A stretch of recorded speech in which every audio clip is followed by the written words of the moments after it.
Bonjour, alors voilà, je vous fais une petite vidéo pour vous permettre de vous aider à repérer les fils du moteur universel. Bon, déjà, il s'agit d'un moteur universel, c'est quoi? C'est ça. C'est un moteur avec un rotor bobiné, avec un collecteur et des bobines à l'extérieur. Il n'y a pas d'aimant, hein. Donc vous avez deux balais. Voilà. En fait, là-dedans, il y a deux circuits. Comme on le voit sur le schéma d'installation de la carte universelle, vous avez un circuit ici pour le stator et un circuit pour le rotor. Au total, il y a 4 bobines, mais elles sont 2 par 2 en série. Voilà, ce qui fait que on a l'impression que le moteur est compliqué. C'est parce qu'il y a tous les fils qui sortent. Et en plus, les fabricants font un petit peu exprès d'en sortir un peu plus pour faire peur aux gens. Regardez tout ce qu'il y a. Alors quand on voit ça, on se dit comment on fait pour faire marcher ça. Mais pourtant, c'est très simple. Voilà, donc je vais vous expliquer comment on le teste. C'est-à-dire comment on sait le brancher, comment on sait quel est le stator, quel est le rotor. Donc déjà au niveau du moteur universel, vous voyez c'est indispensable pour la carte universelle de lave-linge. Il faut qu'il y ait ce tachymètre ici et il faut le tester. Alors déjà ça fait déjà 2 fils de moins. D'accord. Cette petite gaine là qui vient là, c'est les 2 fils bleus. Donc on peut faire tourner le moteur et avec le voltmètre on va voir qu'est-ce qui en sort. Donc on va essayer le continu sur 2,5 V peut-être.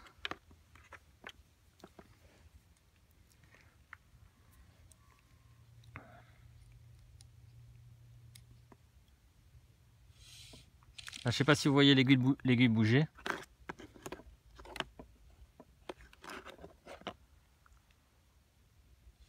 On voit les alternances de positif négatif. Je vais mettre sur 10 volts alternatif. Voilà, ça monte. Voilà, on voit l'aiguille monter, hein. Donc ça veut dire que le tachymètre est bon, il n'y a pas de problème de ce niveau. Des fois le tachymètre peut avoir son aimant qui est décollé, des choses comme ça, et puis carrément la machine est en panne à cause de ça. Voilà, donc ça c'est bon, d'accord. Donc j'ai fait le petit schéma du connecteur avec ce qu'il faut pour le repérer, hein. Voilà, qu'on ne se trompe pas. Donc ces deux-là déjà c'est le tachymètre. Donc je note tout de suite tachy.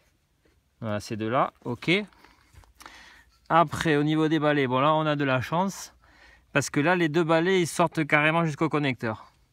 Des fois ils entrent dans le stator pour aller à un contact thermique de protection et ça peut vous tromper aussi.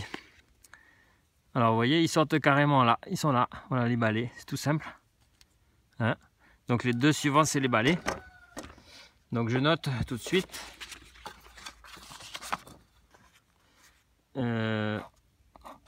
balais. Donc ça les balais c'est le rotor automatiquement, hein. Là il n'y a pas de souci, le travail est déjà fait. Donc maintenant c'est le stator qui nous manque, hein. Alors il y a 3 fils. Normalement nous on en a besoin que 2. Alors qu'est-ce que c'est quoi ce troisième? Alors on va voir qu'est-ce que c'est que ça. C'est peut-être un point milieu ou je sais pas, une farce à trappe. Alors voilà, on voit ici là 1, 2, 3. D'accord, ça entre ici dans la gaine, ça entre dans le moteur là. Bon, ben on va commencer par mesurer à l'ohmmètre, tout simplement. C'est-à-dire le testeur, hein, en position ohm. Voilà, donc ça il met, parce qu'il n'y a rien, c'est normal.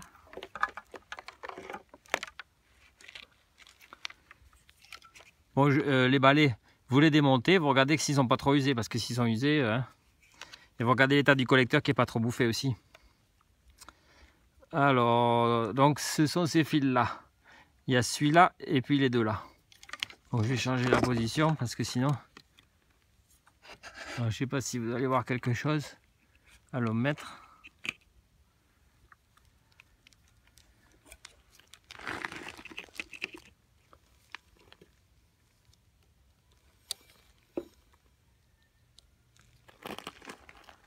Voilà, donc là je suis en train de tester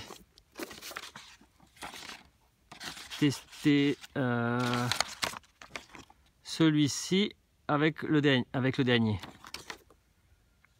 Là vous voyez 0,5 ohm. On est d'accord, hein? Donc je note tout de suite.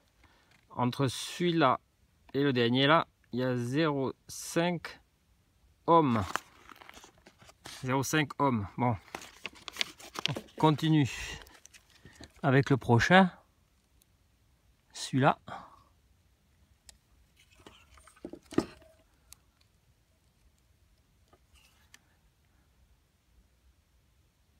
On attend que ça se stabilise.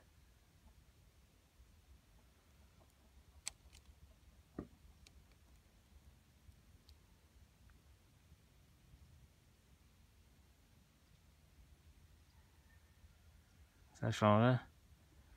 0,9 ohm pratiquement. Donc entre ça et ça, 0,9 ohm. Alors maintenant entre ces deux là.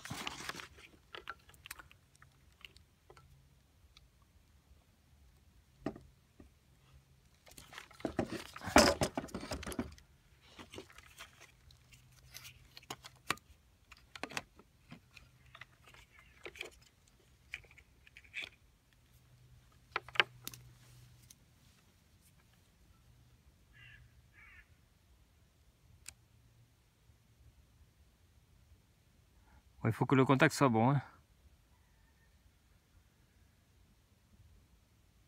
Voilà, c'est un petit peu bizarre. 0,1, 0,2. Ah bon. Ça fait pas beaucoup ça, hein.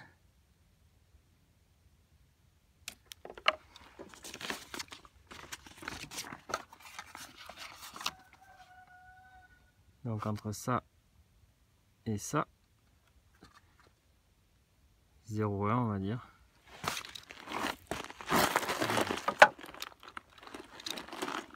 C'est pratiquement un court-circuit. Je vais voir combien mes fils donnent déjà. Ouais, j'ai 0 là. Quand je mets mes fils en court-circuit. Bon, donc ça fait quand même une petite énigme. 0,5, 0,1, 0,9. C'est bizarre ça, hein. Normalement, je devrais trouver deux valeurs et la somme de ces deux valeurs sur deux fils. C'est-à-dire qu'il y a deux bobines, donc c'est ça. Normalement, en principe, ça doit être un point milieu. Mais il faut en être sûr.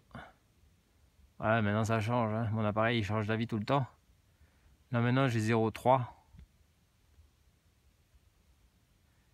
pas hésiter de mesurer plusieurs fois. 0,9. On dirait que ça c'est la somme. On dirait qu'on a les deux enroulements là sur ce ici là. Parce que là c'est là qu'on a le plus. Bon, on va utiliser notre approche par la tension. Parce qu'il y a toujours du magnétisme. Et en faisant tourner le moteur à la main, on obtient une tension.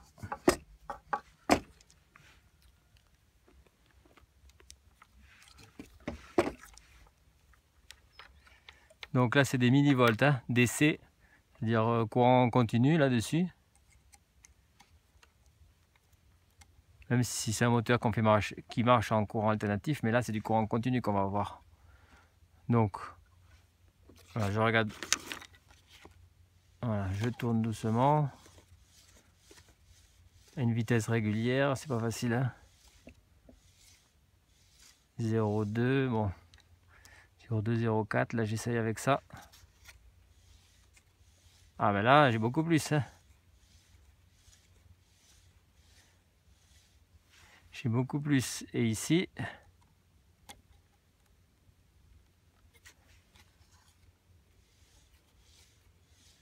ben ici j'ai quelque chose aussi, mais pas grand chose, hein. Il voit 0,2, 0,3, je sais pas. Est-ce qu'il hésite? Bon, visiblement, c'est ici, hein. C'est là qu'il faut brancher, hein. Alors le dernier, je sais pas, c'est un peu bizarre, mais bon.